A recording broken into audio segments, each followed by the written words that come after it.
नमस्कार, मैं हूँ मनविंदर। आप सभी राष्ट्रवादियों का एमबीएन नेटवर्क में एक बार फिर से बहुत-बहुत स्वागत है। और बंगाल में इस समय बहुत कुछ चल रहा है। अजीत डोभाल के चक्कर क्यों लग रहे हैं बार-बार कोलकाता के? एनआईए एक बार फिर से एक्टिव हो गई है और मदरसों की वेरिफिकेशन करवाई जा रही है। शुभेंदु अधिकारी का हंटर, उसका इतना खौफ है कि अब देखिए अभिषेक का पीए अचानक से गायब हो गया है और आधी रात को उसके एक बेहद करीबी को सीआईडी ने उठा लिया है। और भी कई सारे अपडेट्स हैं जिन्हें समझते हैं।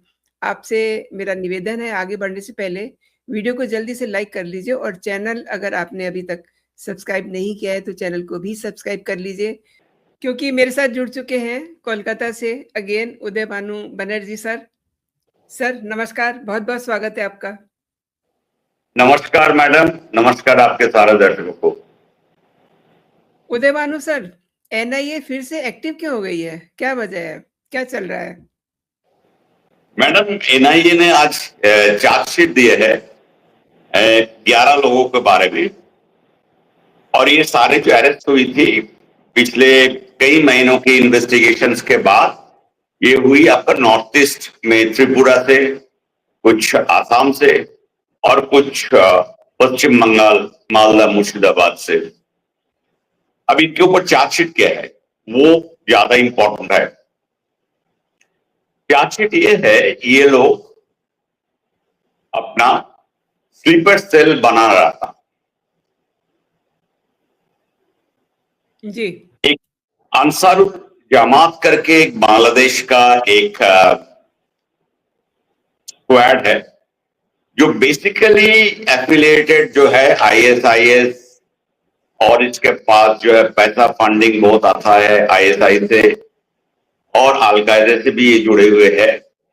तो ये लोग क्या काम कर रहे हैं ये सुन के आप बिल्कुल चकित हो जाएंगे। इनके काम था तो रेडिकलाइजेशन, मदरसा में क्या चलता है आपको मालूम है, सारे देशों को मालूम है, स्पेशली जो अनरजिस्टर्ड मदरसा जो है इतने बॉर्डर पे जो बनाए हुए हैं। लेकिन इसके साथ साथ ये सोशल मीडिया प्लेटफॉर्म में भी काफी एक्टिव थे और इनके तार जुड़ते हैं मैडम। जो चार्जशीट जिन लोगों को अरेस्ट किया था और चार्जशीट हुआ, इसके साथ तार भी जुड़ते हैं एसआईआर को लेकर के। कैसे? आपको मालूम होगा जब एसआईआर चल रहा था वेस्ट बंगाल में, उस दौरान हमारे नेशनल सिक्योरिटी एडवाइजर श्रीमान अजीत डोभाल जी 2-3 बार आए थे यहाँ पे। सारे सिक्योरिटी एजेंसीज, मतलब मिलिट्री इंटेलिजेंस, बीएसएफ के इंटेलिजेंस, आईबी, रॉ, एनआईए सब मिलके इनका काफी मीटिंग चली। एक बार नहीं, कई बार चली। एसआईआर के दौरान आपको मालूम है 27 लोगों को करीब नाम जो है डिलीशन में चले गए थे और इसमें से करीब 20-22 लोग जो है सिर्फ 2 डिस्ट्रिक्ट का, जो मालदा और मुर्शिदाबाद का। इन लोगों का काम जो था, जिन लोगों को अरेस्ट किया, इन लोगों का काम था इसी लोगों को, ये लोग क्योंकि बड़े सेंसिटिव मामला था, क्योंकि ये सारे जो है बांग्लादेशियों यहाँ पे घुसपैठ जो है इतने साल से बैठे हुए थे, वोट भी दे रहे थे, सरकारी सारे जो है लाभ ले रहे थे और बल्कि एक प्रकार के लाभार्थी थे। और बहुत लोग अभी तो पकड़ में आ रहे हैं जो ये कितने साल से ये लोग कितने पैसा ये लोग लूटे। एक तो ये लोग को बड़ा अच्छा तरीका था, ये मौका था इन लोगों को बरगलाने, रेडिकलाइजेशन। तो ये लोग कुछ है बढ़िया तरीके से ये सारे मदरसा और जितने जो बॉर्डर में बने हुए हैं, और सारे ये सिर्फ वेस्ट बंगाल में नहीं, इन लोगों को, कुछ लोगों को लिया गया था त्रिपुरा में, कुछ लोगों को यहां से ले गए थे आसाम में। और 2 आदमी खास करके जिनके नाम सामने आए, एक त्रिपुरा से अरेस्ट हुआ और एक गुवाहाटी आसाम से। इन दोनों को जो इंटरोगेशन किया तो पता चला इन लोगों का काम ही था स्लीपर सेल बनाने का, जो बल्कि एक पूरा नेटवर्क एनआईए ने सामने ले आया। और इसी के चलते ये सारे डेवलपमेंट देश के सुरक्षा के लिए पश्चिम बंगाल में इतने सालों के बाद, करीब 50 सालों के बाद एक राष्ट्रपति सरकार आए ये जो भाजपा सरकार यहाँ पे आए, तो अभी देखिए ये सरकार को लेकर के बांग्लादेश असेंबली में भी चर्चा चल रहा है। क्या चल रहा है? जो शुभेंदु जी को रोकिए, ये हमारा रिश्ता खराब कर रहे हैं। हमारा बीच में जो भाईचारा था इतने साल से, ये शुभेंदु जी जो कर रहे हैं, इसके चलते वो भाईचारा खतरे में है। मैडम, कोई भाईचारा नहीं है। ये जो है, ये लोग अभी सब जो है, इन लोगों को पीछे आग लगी हुई है। नहीं तो अब बताइए, वेस्ट बंगाल इलेक्शंस को लेकर के उधर डोनाल्ड ट्रंप कांग्रेचुलेशन देते हैं, इधर जो है बांग्लादेश असेंबली में इसको लेकर के चर्चा होता है। उसके बाद कुछ लोग जो है जबरदस्ती बांग्लादेश बॉर्डर गार्ड उनको घुसाने की कोशिश करते हैं। 10-15 दिन के पहले की बात है, ठीक है। और बीएसएफ इस बीच जो शुभेंदु जी जब से आए, पहला काम उन्होंने किए, बीएसएफ को जमीन देना शुरू कर दिए।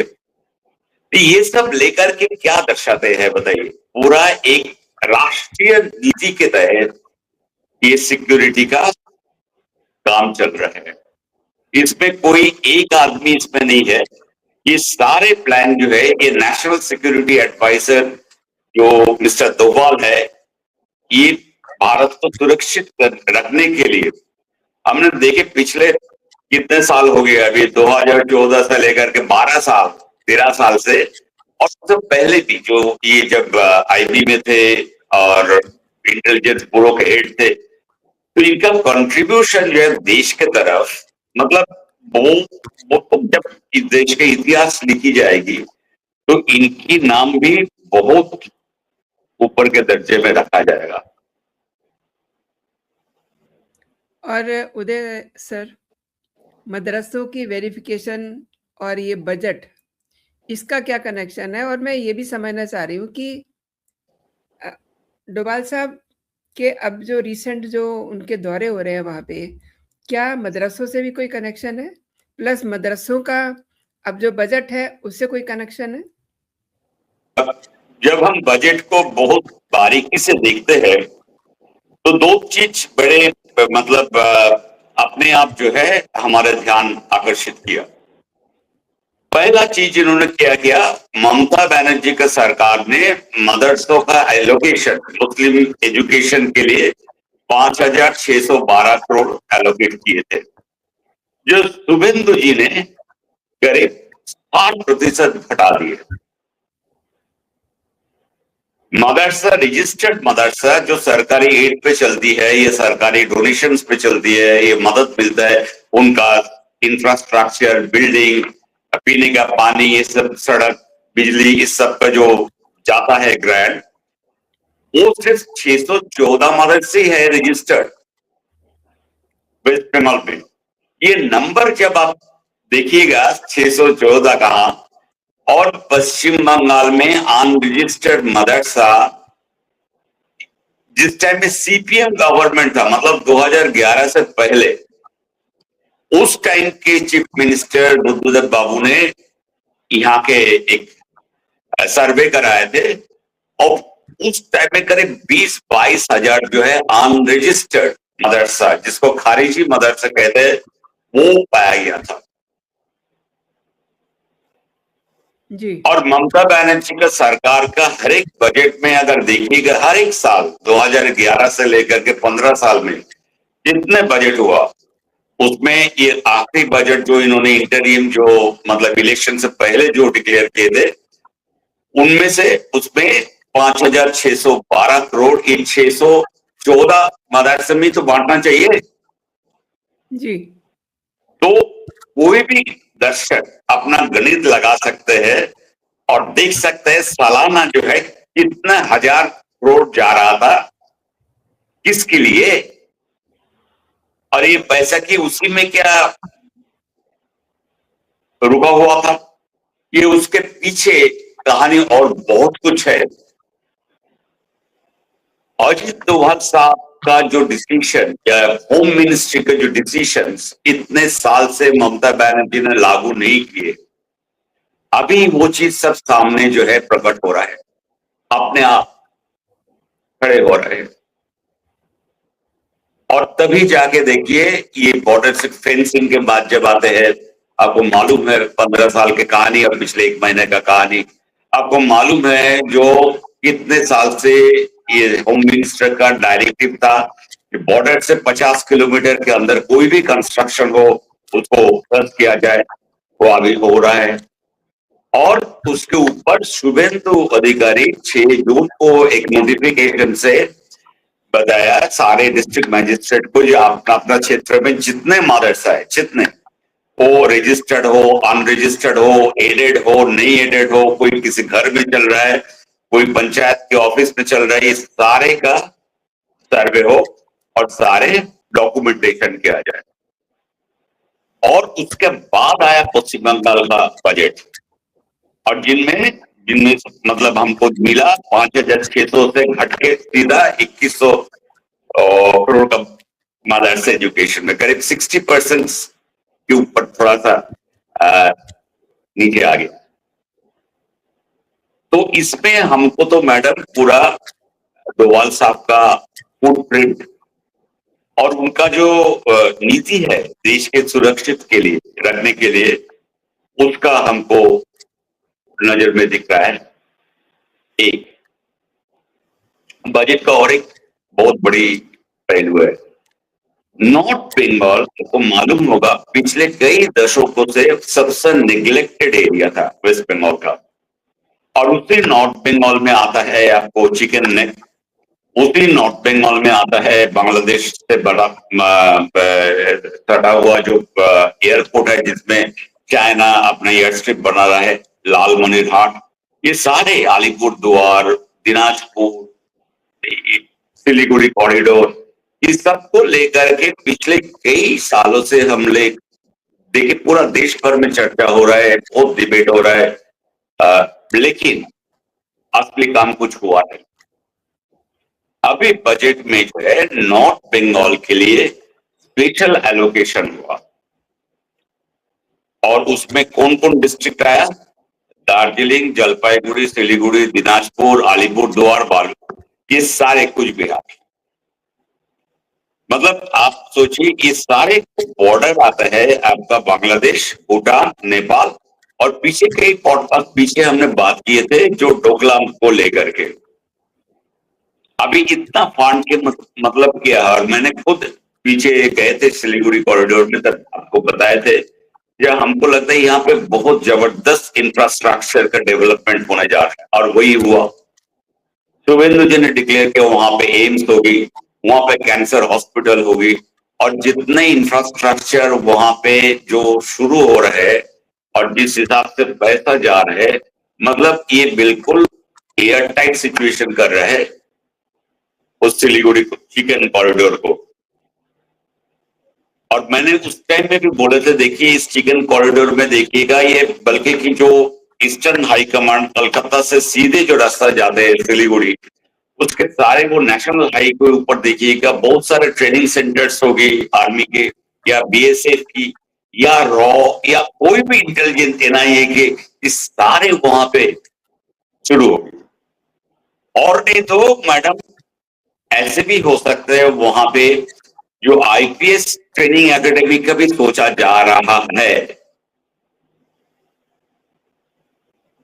तो आप इसके मतलब समझ रहे हैं जो क्यों हम बोल रहे हैं, जो बजट में ये दो चीज को देख के मुझे लगता है ये सीधा सा असर जो है भारत के सुरक्षा के ऊपर है, और सुरक्षा कितना मजबूत किया जाए सब मिलके इसमें लगे हुए। उदय सर, आपने बहुत बड़ी बात की है, और थोड़ी सी बात की जाए अभिषेक बनर्जी की। उनका पीए सुमित राय, उसकी पुलिस को तलाश है और इनके खिलाफ नोटिस जारी है कि ये देश छोड़ के जा नहीं सकते सुमित राय। लेकिन अब ये खबर आ रही है कि सुमित राय के बहुत ही करीबी पलाश को सीआईडी ने आधी रात को उठा लिया है। ये सारा मामला क्या है? एक लाइन में आज का डेवलपमेंट मैं बता देता हूं मैडम जी। अभिषेक बनर्जी के ऊपर एक नया एफआईआर हुई, और कहां से हुआ, ये नदिया डिस्ट्रिक्ट के जो बांग्लादेश बॉर्डर है, और वहां के जो हमारे एमपी जो है सब जानते हैं, बड़े मशहूर जो है मैडम महुआ मैत्रो जी, उनका कॉन्स्टिट्यूएंसी में 1100 बीघा जो है एकड़ लैंड जो है उसमें अभिषेक बैनर्जी और उनके पीए का नाम आया। ओके। नई एफआईआर। अभी मैं आपका सवाल का जवाब देता हूं, उनके पीए का क्या खबर है। देखिए, 2-3 पॉसिबिलिटी है जो हमने यहाँ के जो बड़े जो पुलिस के पदाधिकारी जो रिटायर कर चुके हैं उनके साथ जब बात करते हैं तो वही हमको बोला, देखिए अब क्या चाहते हैं, अभिषेक बैनर्जी का अरेस्ट या उनका जो आईना है उनको अरेस्ट। जी। आईना तो है आपको सुमित रॉय, उनका पीए। अब देखिए सुमित रॉय का लोकेशन, टावर लोकेशन पता करके उन्होंने, पुलिस पहुंच गई थी अभिषेक बैनर्जी के घर, फिर ये गायब हो गए। तब पता चला अभिषेक बैनर्जी भी अपना जो सिद्ध महल है शांति निकेतन वहां पे नहीं रहते हैं, क्योंकि वहां पे अभी काफी अशांति हो रहा है, क्योंकि लोग आपको बोले थे सामने जो बिल्कुल जो भी जाते वो सेल्फी पॉइंट बन गया और बाकी बहुत सारे वगैरह वगैरह चीज होते रहते हैं दिन भर वहां पे। अभिषेक बैनर्जी का लोकेशन ढूंढते ढूंढते को मिला जो है ममता बैनर्जी से करीब 300 किलोमीटर दूरी पे उनका और एक शीश महल है, वहां पे वो टावर लोकेशन मिली थी सुमित रॉय का।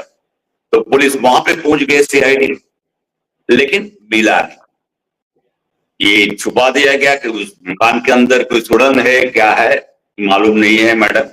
लेकिन वहां से बच के कैसे आदमी निकल गया वो बहुत बड़ी चर्चित है। अब सुमित रॉय है कहा। दूसरा एक चीज हो सकता है, ये हम आपको बार बार बताया कि ये बांग्लादेश पाक से करता है या नेपाल या भूटान। और तीसरा जो है इनको बिल्कुल गुमशुदा, जी। वोटर लिस्ट से डिलीट हो जाएगा, किसी को पता भी नहीं चलेगा, जी। जी।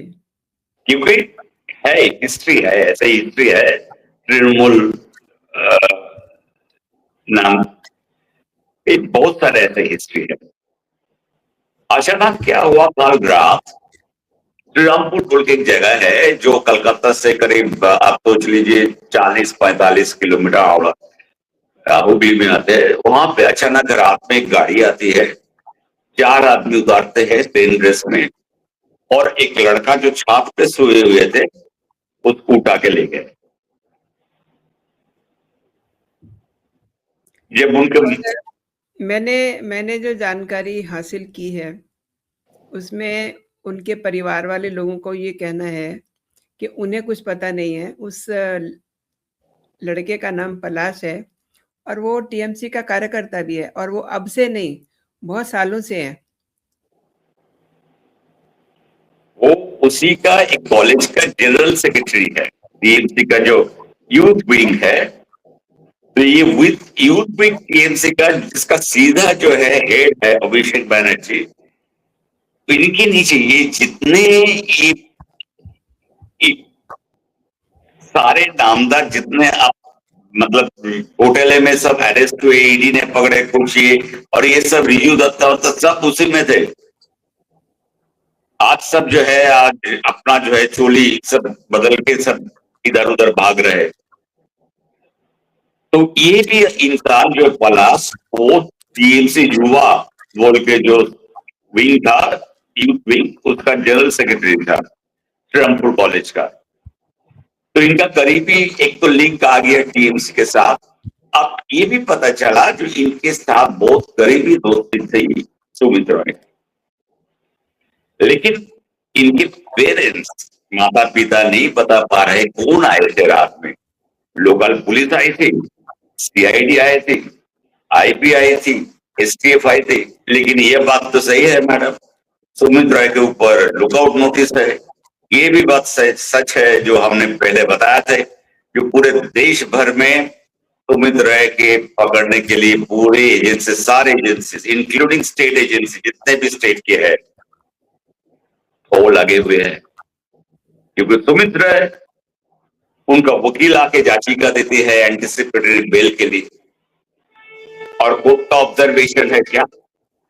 कोर्ट का ऑब्जर्वेशन है जो अभी तक जो एविडेंस आया उसमें प्राइमा फेसिया केस बनती है इनके अगेंस्ट में, तो उसका भी हियरिंग जो है मंडे, और उसका जजमेंट आएगा, या तो कोर्ट को लगे सरेंडर करो कोर्ट में आके, या मतलब ये तो बच नहीं पाएंगे। दादा एक तारीख और नजदीक आ रही है ना, 29th। 29th को जो है हमारे भतीजे के जो है रक्षा कवच जो दिए हुए है वो हट जाएगा। बिल्कुल सही कह रहे हैं। और देखिए, खौफ की मैं अगर बात करूं, शुभेंदु दादा का जो खौफ है, ममता बनर्जी फिजिकली मीटिंग में नहीं आ रही हैं, उनका ऑडियो मीटिंग में चल रहा है। और आप बता रहे थे कि अभी जब हम बात कर रहे हैं तब भी उनकी कोई एक मीटिंग फिक्स है। अब पता नहीं वो आती हैं या नहीं आती हैं, क्या खबर है? उन्होंने आज वो ऑडियो मीटिंग में सुनने में आया, वो बोल रहे हैं जो अगर आपके माँ अगर बीमार हो क्या आप छोड़ के जाओगे? आप सोचिए कि इनकी हालत क्या है। जी, ये इमोशनल अपील कभी सुने ममता बनर्जी का? हमने तो नहीं सुने 15 साल में कभी। और इनके तरफ से बोला गया, जो रिजर्व प्रथा का तृणमूल जो है उसको बोला गया ये आखिरी मौका है, आप लोग वापस आ जाओ, क्योंकि इसके पीछे और एक कारण है मैडम। मंडे मालूम है आपको यूसीसी का बिल होनी है,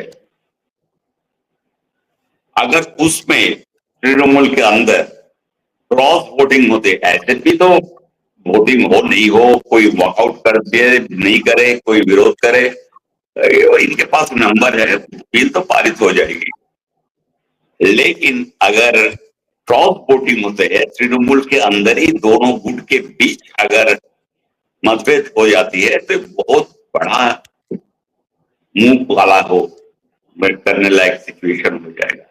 तीन से ऐसा पार्टी तो अभी फूल पत्ते सब तृणमूल का सब निकाल गया, अभी कुछ जो है बचे कुछ है वो भी चला जाएगा।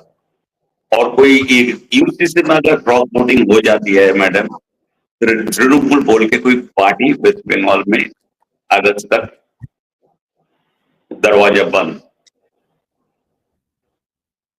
लेकिन आपने एक दो चीजें बहुत ही इंटरेस्टिंग बताई हैं मेरे दर्शकों को, कि ये अजीत डोभाल जी वहां लगातार नजर बनाए हुए हैं बॉर्डर सिक्योरिटी को लेकर के। और देखिए कई कई जगह ऐसी हैं बंगाल के बॉर्डर से जुड़ी हुई, बांग्लादेश से के बॉर्डर से जुड़ी हुई, जहां आए दिन झड़पें हो रही हैं। और अब एक बार फिर से एनआईए एक्टिव हो चुकी है, मदरसों की वेरिफिकेशन हो रही है।